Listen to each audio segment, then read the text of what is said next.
What happens when one of country music's biggest stars walks onto a morning show set and refuses to play nice? What unfolded that day wasn't your typical awkward celebrity interview. It was a collision, live, unfiltered, between two towering personalities, broadcast to millions who couldn't quite believe what they were watching. Faith Hill, the queen of Southern grace and glossy magazine covers, revealed a side no one expected.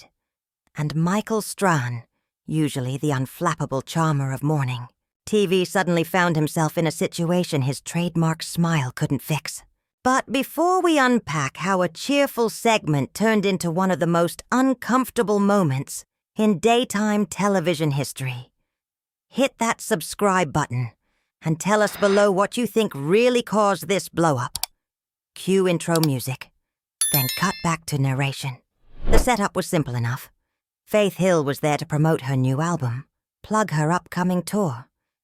Maybe toss in a heartwarming story or two about life with Tim McGraw.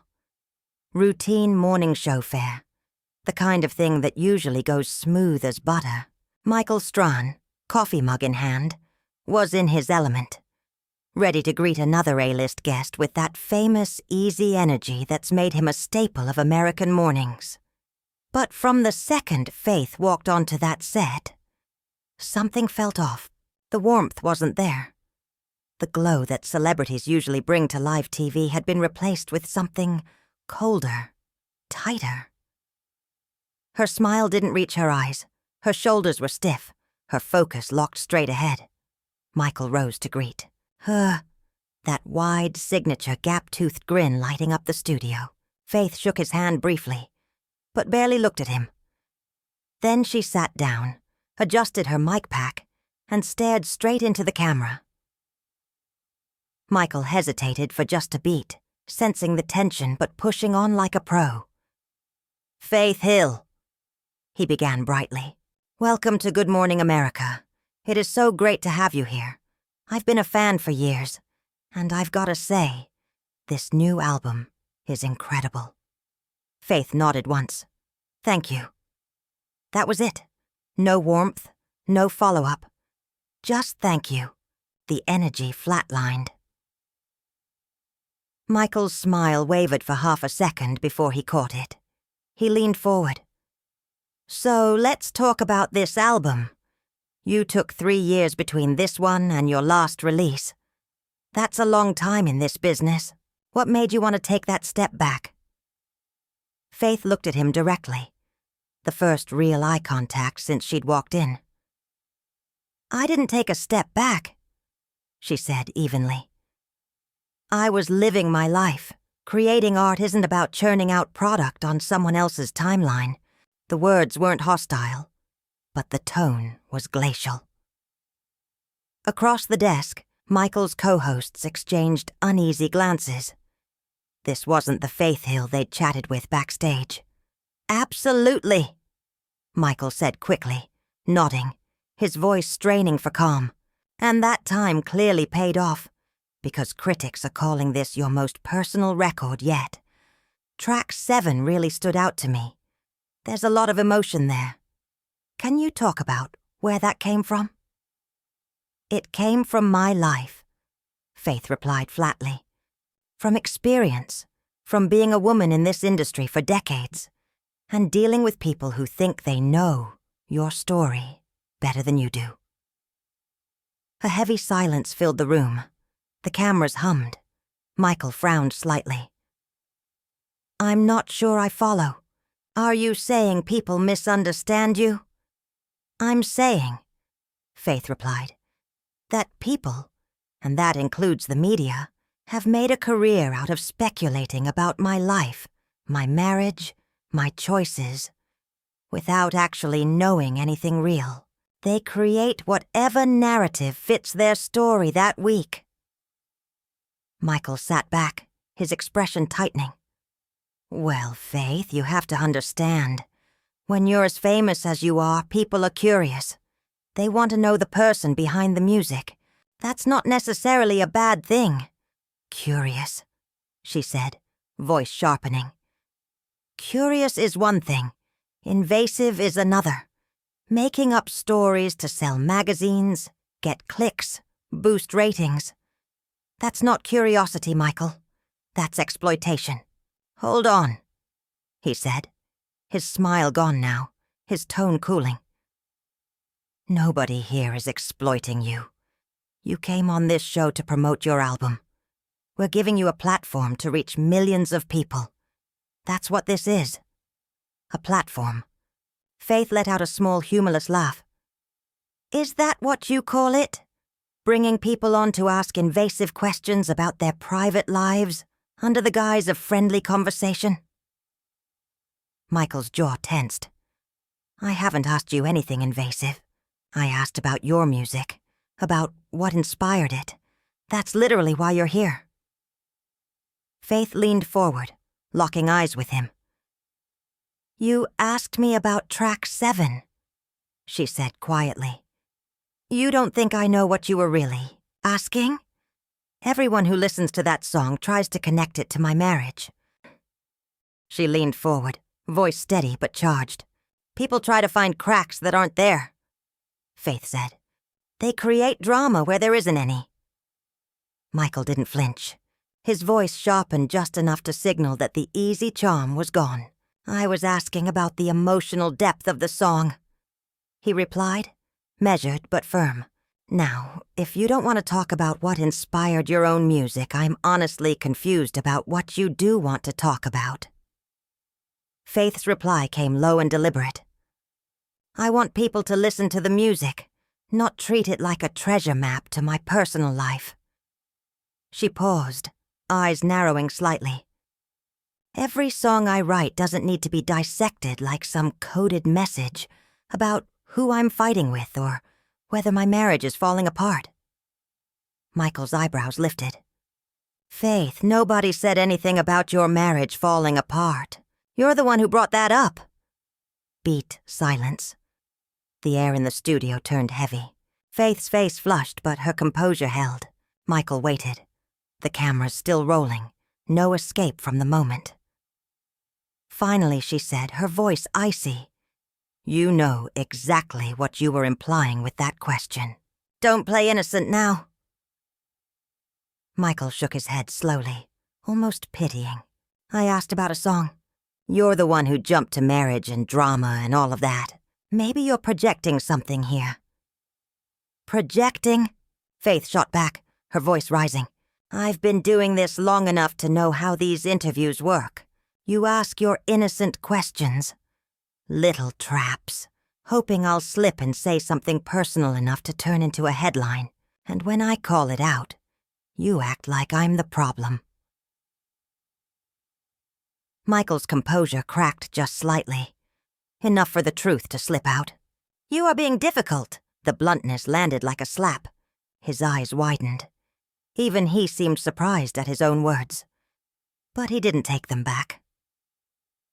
I'm sitting here, he continued, leaning forward now, trying to have a real conversation about your music, which is why you agreed to come on this show. And you're treating me like I'm some tabloid reporter chasing you down in a parking lot. Faith didn't blink. Maybe that's because the line between legitimate media and tabloids got real blurry somewhere along the way. She countered. Shows like this one used to have substance. Now it's all about viral moments and sound bites. Across the desk, Michael's co-host gently interjected, her tone diplomatic. Faith, maybe we got off on the wrong foot. Why don't we start over? We can talk about the tour. I know your fans are really excited. Faith didn't even look at her. Her eyes stayed locked on Michael. No, she said. Let's finish this conversation. Her voice trembled slightly. Not with fear, but conviction. He wants to know what inspires my music? Fine, I'll tell him. She took a breath, steadying herself. It's inspired by decades of being treated like a commodity instead of an artist. It's inspired by people who think that, because I'm successful, they're entitled to every inch of my private life.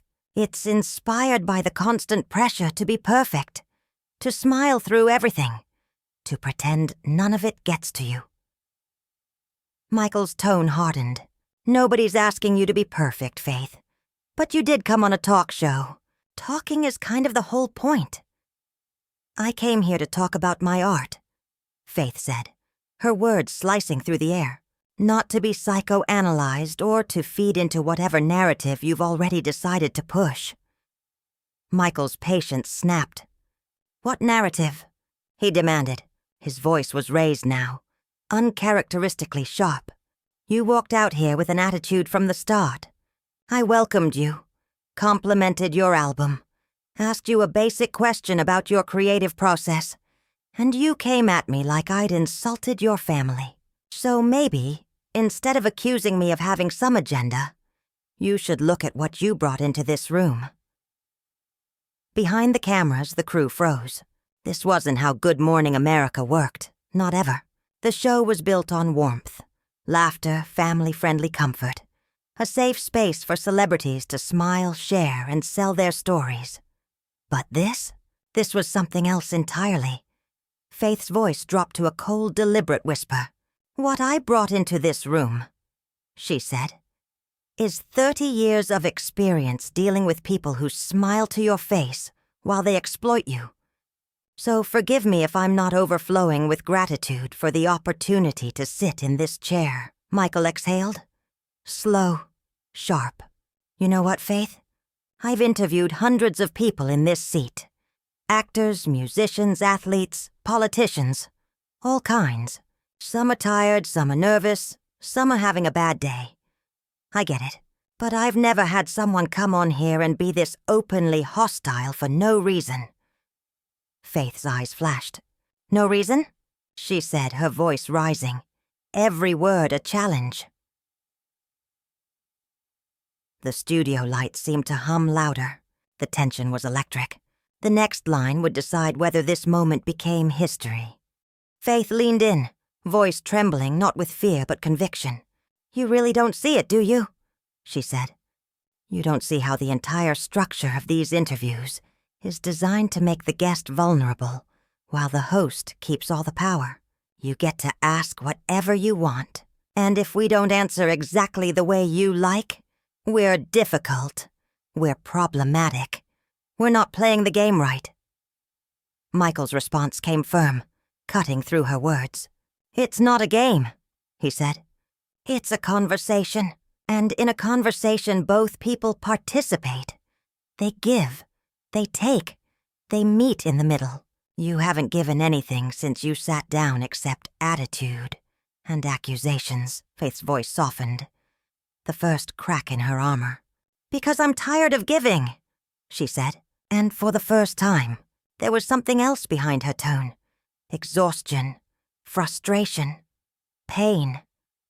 I'm tired of giving pieces of myself away to feed everyone else's curiosity, to boost someone else's ratings, to make someone else's job easier. At some point, don't I get to just be a person instead of a product? Michael's expression softened. Fleeting, human.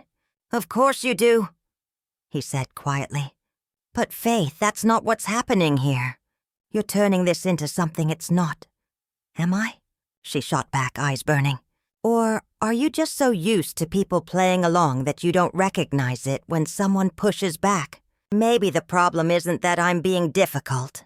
Maybe the problem is that everyone else has been too easy. Michael opened his mouth to respond, then closed it. He looked down at his notes, then back up, exhaling slowly. Okay, he said finally. You want to do this differently? Fine. No more questions about the music, no more about the inspiration. Let's talk about this. Right here. Right now. He leaned forward, voice level.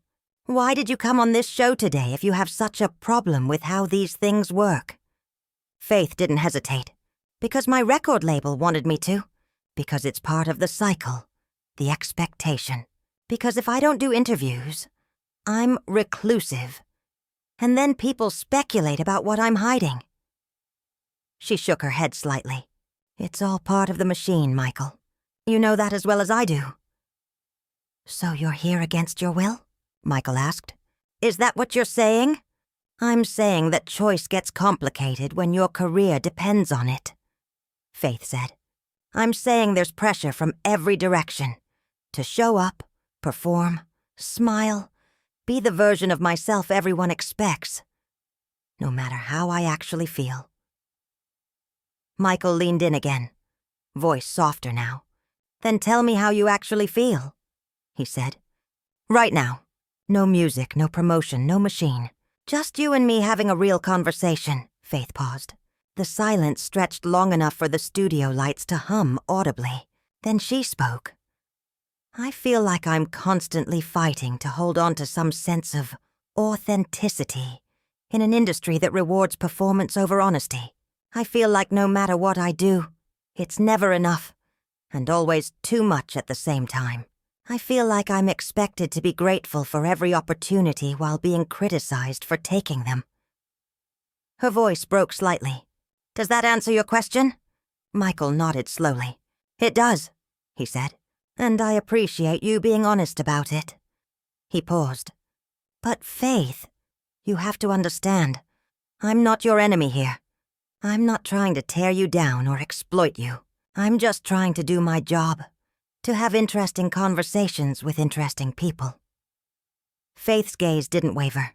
Your job relies on people like me being willing to expose ourselves, she said quietly.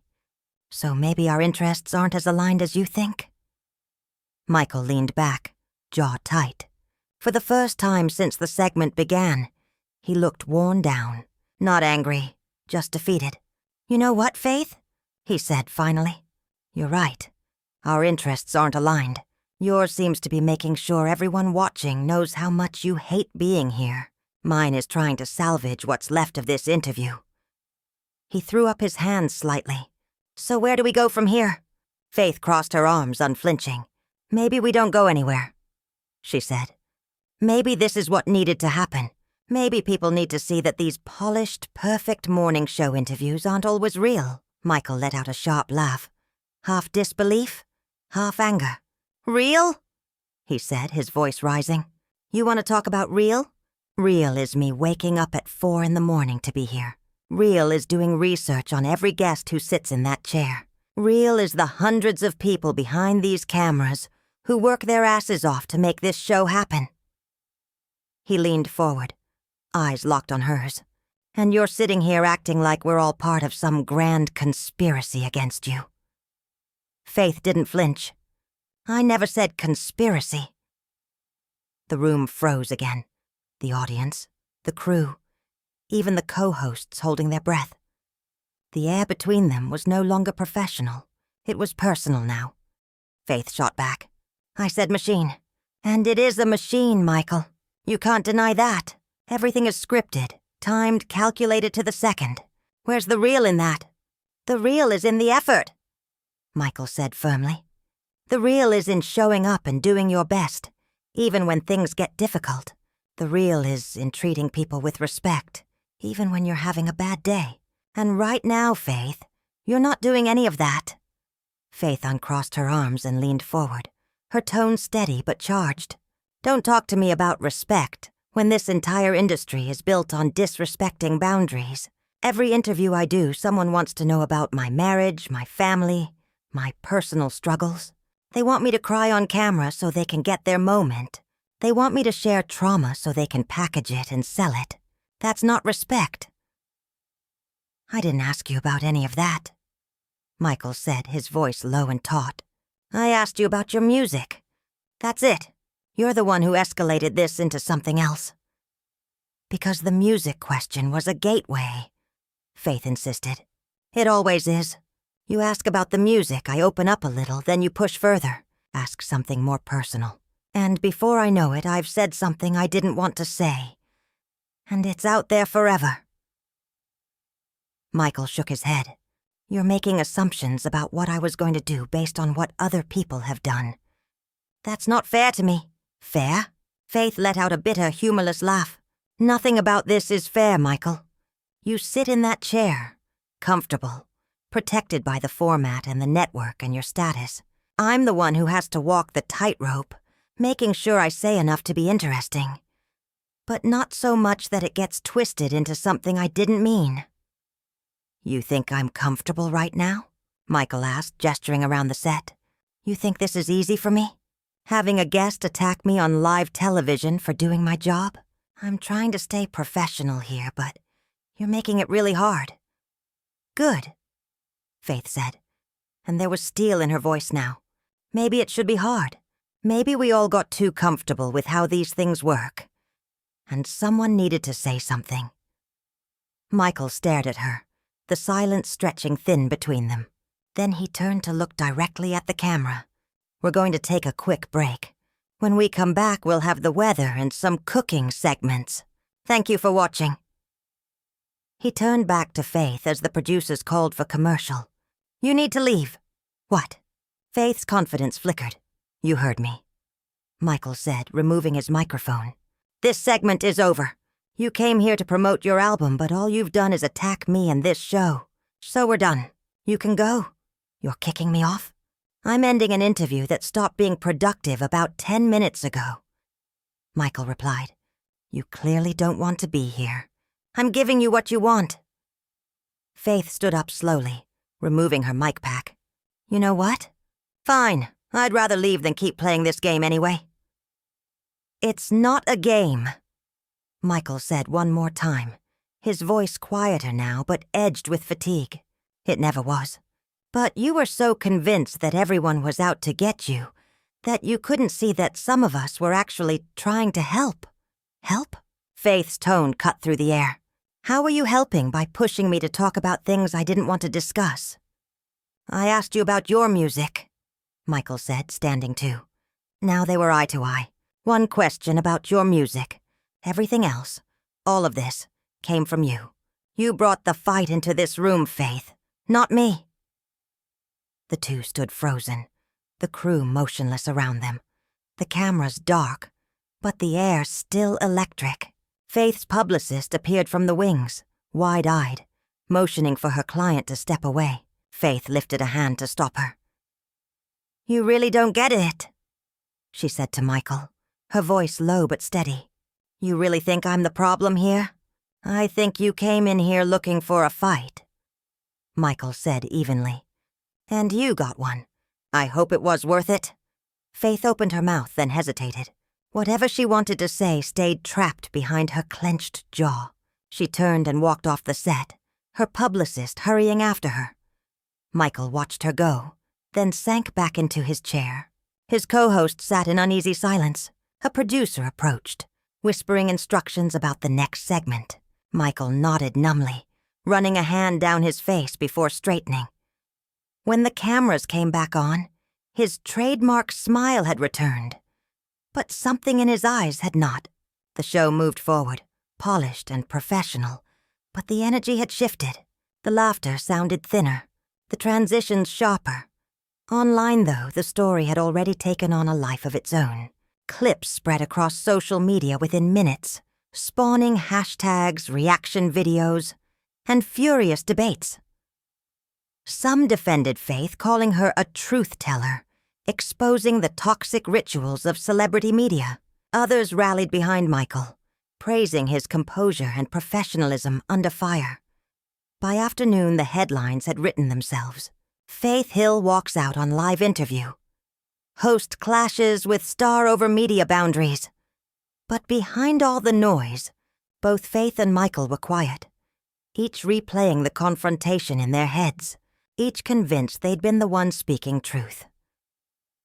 The machine kept turning, just as it always did.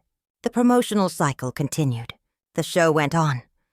But for a few raw, uncomfortable minutes that morning, the mask of morning television had cracked, and everyone watching had seen something real, even if no one could agree on what it meant. So what do you think really happened here? Was Faith Hill justified in pushing back against the format? Or did she take things too far?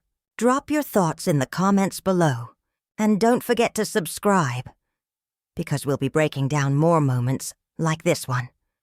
What do you think Michael Strahan could have done differently to prevent this situation from escalating?